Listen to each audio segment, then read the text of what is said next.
Thank you for joining us. This is an Abre Webcast covering how to help students with distractions. We often see in the classroom a lot of tech. We see Chromebooks, we see iPads, and all kinds of one-to-one devices that typically really help with instruction.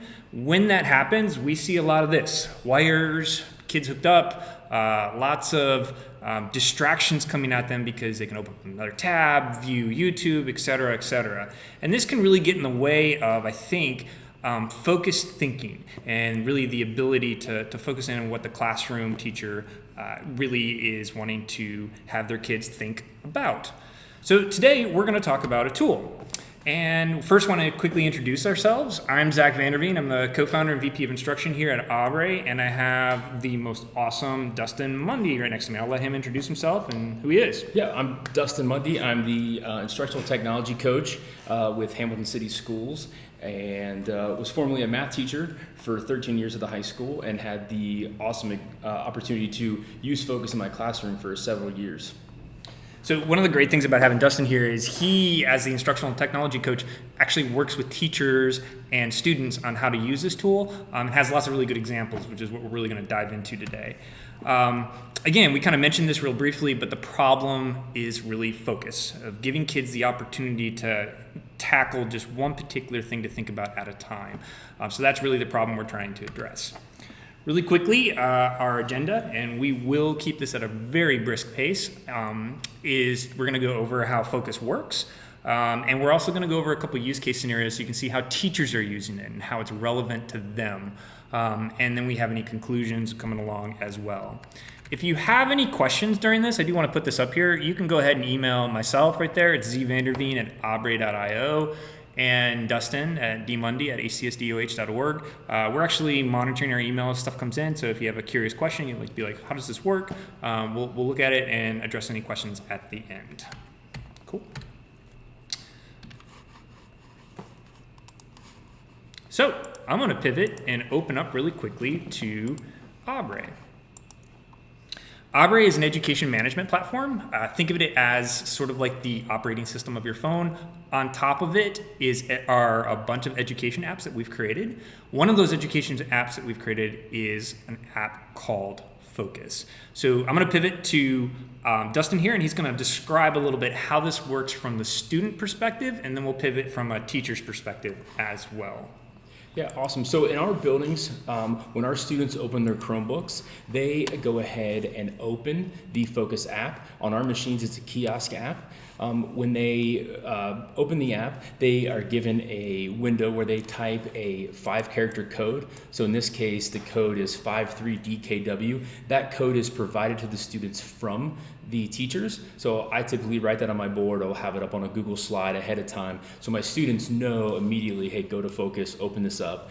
And once they enter in that code, they're given different options. Now you can see here we've got Group A, Group B, and Group C, and each of these is a link to a separate resource. That might be a separate resource in terms of maybe Lexile level, or maybe it's a separate resource based upon some sort of grouping that I've created. It's all based upon what I have set up as the teacher on my end, but it allows my students to know to go to a differentiated resource that's most appropriate for them within this Focus app. Most importantly is once they're there, my students can't they can't click on any other windows, they can't open any other tabs. They are truly focused on this fantastic resource that we've been able to make available to them through the Focus app.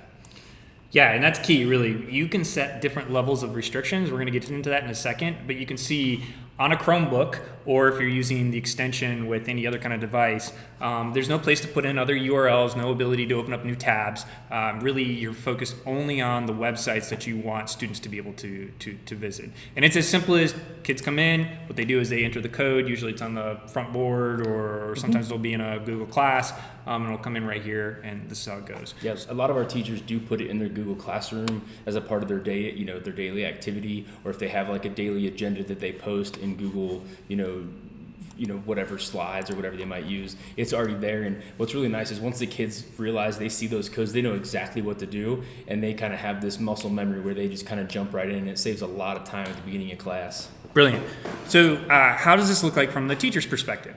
What teachers do is they log into their Abre install. One of the nice things here is you can sign in. Abre is all single sign-on, so you can sign in with Google or Microsoft, or actually Facebook if you're a parent.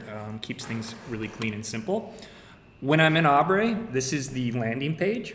Its central focus is on communication, which will actually be a future webcast. Over here are widgets, which will give you summary information about things going on. Over here are third-party shortcuts. These include single sign-on components like how to link up to Pearson or ASOP or your Schoology. And then really over here is the key part of Abre apps. These are apps we've created within our system. The one we're talking about today is the Focus app. How does Focus work? So as a teacher, when I decide I want to create a focus lesson, I open up the Focus app and I go down to what I like to call the meatball menu in the bottom right-hand corner that says New Lesson, and I'm prompted with this screen where the first thing I want to do is title my lesson, and I typically title it based on whatever it is I'm doing that day in class, but this is primarily for me as a teacher to know what it is this lesson's about.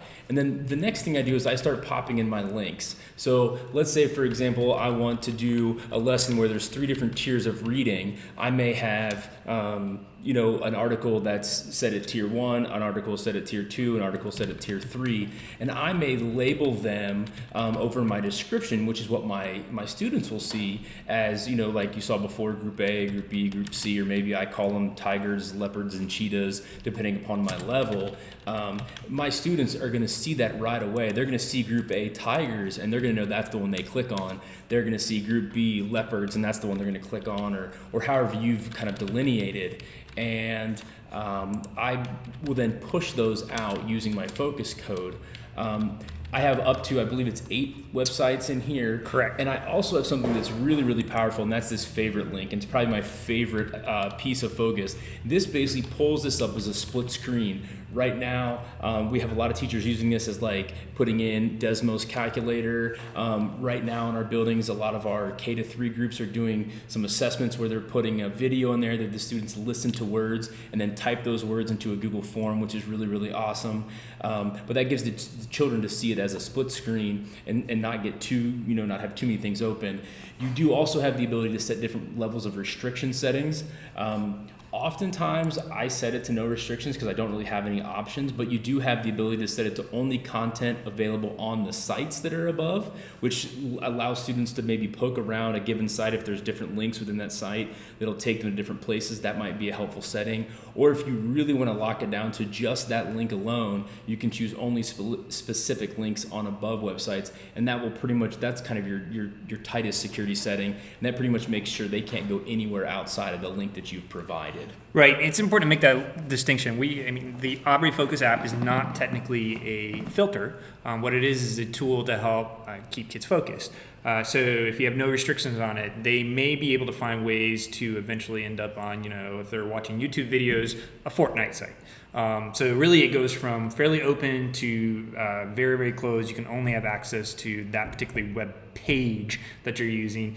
This one's actually used quite frequently for assessments, quizzes, and those kind of things to help keep kids from cheating. So that's how you go ahead and create it. Once it's created, you get this coupon code that we had shown earlier. Yep.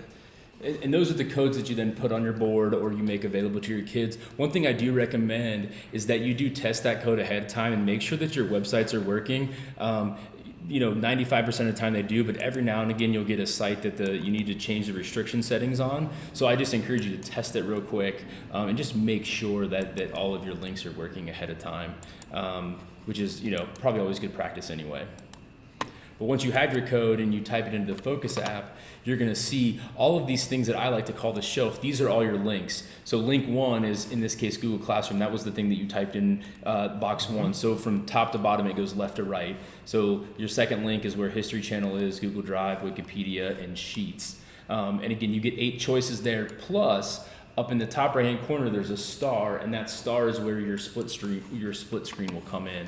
So if we had something entered in there, it would come up. You would have item A that you opened on your shelf. For example, let's just say we opened Find one here maybe Google Classroom, or maybe we open an article. The next one that we would have, or the next option we would have would be to click on the star and would open those up side by side, which again is a pretty helpful tool, especially if you want kids to, let's say, watch a video and respond, or if they're taking a quiz where they need to listen to something and respond. That's really good for like foreign language. If you're doing some sort of listening assessment, or again in math, I used it a lot with a calculator, especially if I wanted them to be able to access Desmos or GeoGebra or another online tool. I would have that be available in a split screen, which was really, really nice. And I think my students in particular benefited because some of them already had some attention related things that we were dealing with. So if you go up to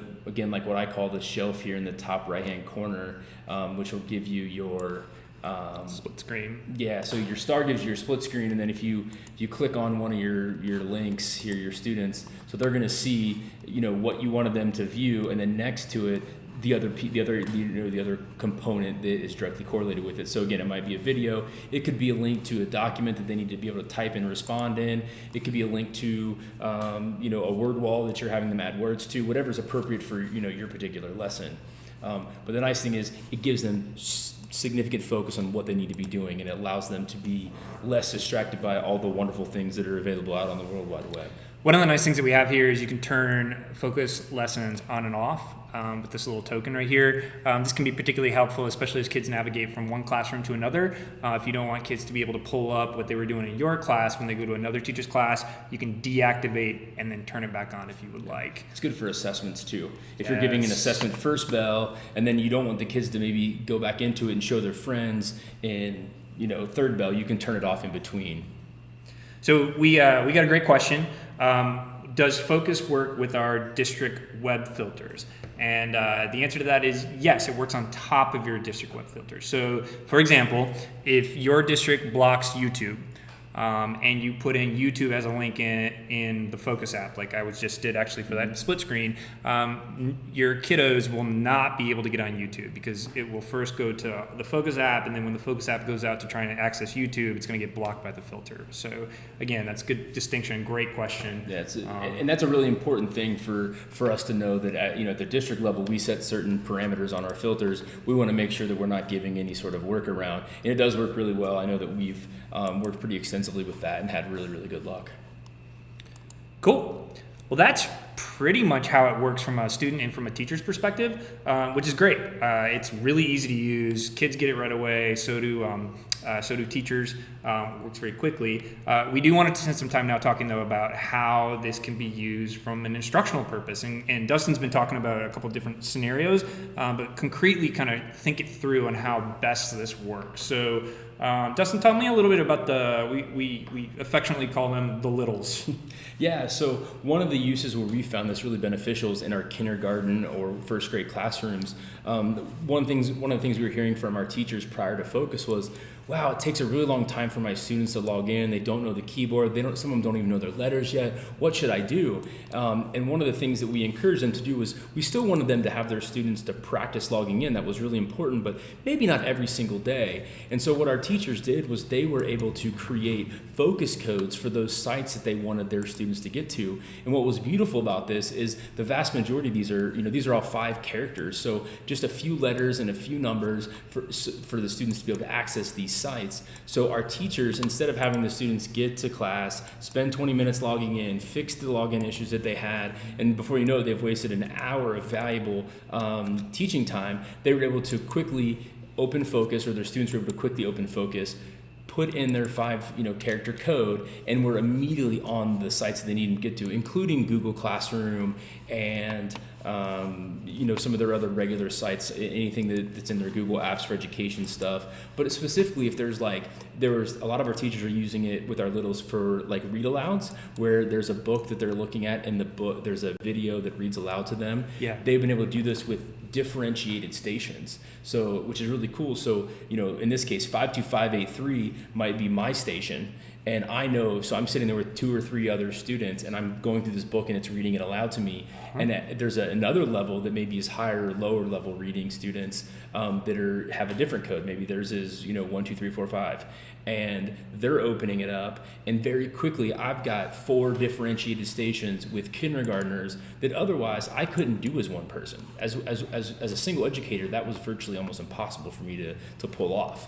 With Focus, I can do that, and I can get my kids quickly in there and quickly engaged because they're excited. They get to turn on the computer's going to read to them, and they're following right along with their book. Cool. Yeah, so that's a great way to help out, differentiate by capabilities and what kids, if they're young, quickly you just want to dive them into getting the work done. We have a question coming in here. Can we give assessments using Focus, and how might that happen? And that answer as well is yes. So if you deliver assessments via, I don't know, if you use an LMS, so think Schoology or Google Classroom, you can certainly create your links here to go to those particular assessments. Abre actually does have an assessment app. And so when you're able to use assessments in Abre and you actually create one, you're actually given the ability to grab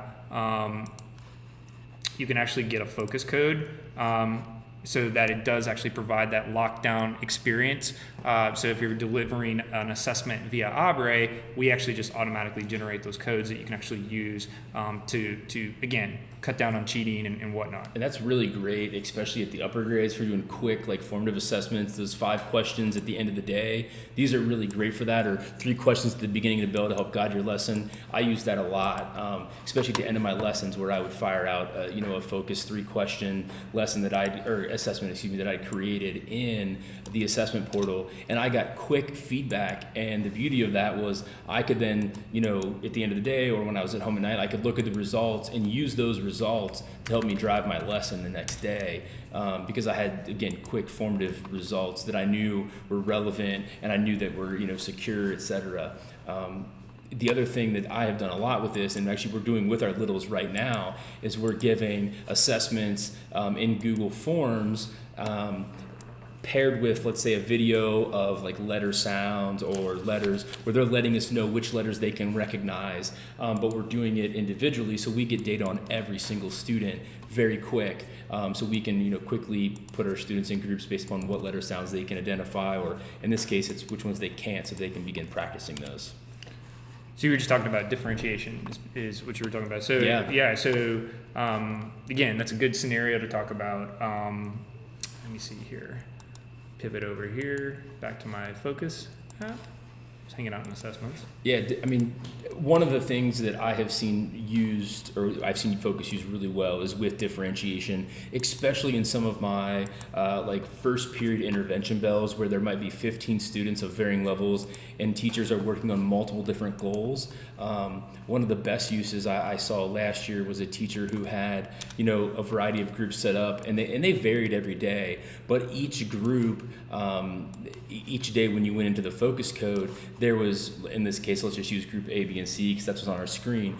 Group A was a particular group of kids with a particular level. Again, let's just say it's Lexile. So this article using Newsella had been, basically adjusted for that particular child's reading level, and it was on grade level for them. Whereas maybe I'm in group B and maybe mine's a little bit higher or lower. So this again is adjusted accordingly. So we're utilizing the technology that's available out there on the web, but we're directing our students to it efficiently using the Focus app. And I think that's the important thing, is if you had to put 6 URLs on the board and tell the kids to go to different URLs and type them in, it's not going to happen. Or if you're trying to do it in Google Classroom, again, you're going to have to type out these URLs and tell kids which ones to go to. This is so much simpler because you've already put them in there and you're just saying, hey, you're in group B today, click on group B, you're in group C. And this particular teacher had a running record on the board of group A, B, and C, or whatever he particularly called them. And he would change students' names around. So sometimes on Monday, a kid was in group A, but by Wednesday, they're in group B. And so he's moved them over. And then next week, he actually changed the order. And if group A was, low last week, they would be high this week. And so he would just mix it up so the kids really had no idea kind of what group meant what. And I thought that was a pretty sound pedagogical decision by him, and it worked really well. It worked flawlessly every day that I went into his room. Cool.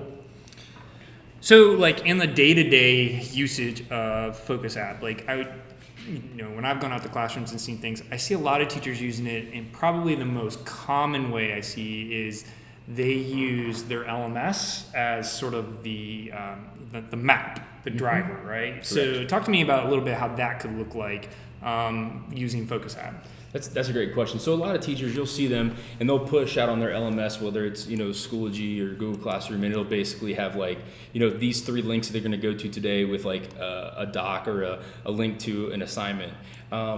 I think in Focus, this gives me the ability to not only provide that same information, but provide some direction with it. One of the things that I always did with mine was I would number my items on my shelf. So here where you see Abre, that would be like number 1, and Google would be number 2, and something else would be number 3. And so my students knew that in order, I needed them to go to this first, this second, this third. And so it gave a nice flow to my lesson. Especially if I've got students working at varying levels, I want them to go through this at a particular order, because that's what makes sense, either pedagogically or just kind of the way that they need to be learning it, or if there's some prerequisite skills that are covered in 1 but aren't covered in 2, that makes sense. And I can even choose to say to Zach, hey Zach, why don't you start at 2, because I know he's covered everything in 1, so he can start at 2. Especially in math, a lot of times my first thing would be some remediation on certain skills. My number 2 would kind of be like on grade level stuff and pushing them there, and then my 3 would be kind of an extension. But my goal is to get everybody to 3 by the end of the day. So starting at 1, some would go from 1 to 2 to 3, some would go from 2 to 3, and some would just be at 3. And then I would use my split screen or my favorites app to give them whatever they're producing. And it might be, in this case, it might have been like a Desmos activity that they're submitting stuff in. It might be, something in Google Classroom where they're, typing something into a document. But it was nice to have that nice structure and organization, and to eliminate those distractions. Oftentimes, the internet is just amazing learning resource that we have. And both as adults and as students, it's easy to get out of focus. It's easy to get distracted by all of a sudden you've got 25 tabs open, right? And you're like, wait, what tab was I supposed to be on again? And so I think that it's important for us as educators to teach and promote that type of focus with our students. And I think this app really does a good job of doing that. Great. Thanks, Dustin. We're going to cover a couple quick questions here that have come in. One question is, can a teacher start using Focus? Is it a building or is it a district decision? It's a great question. Abre is an education management platform. We do a lot more than just this particular app. It does end up being a district decision to come in and start using Focus and all the other wonderful tools we have. So that's a phenomenal question. Another question that we got was, can I be monitoring? Does Focus allow me to monitor a student's screen? And the answer to that question is no. We actually approach this in a slightly different way. Your kids, if they're on the Focus app, will not be able to get to other websites depending on how you set up those restrictions.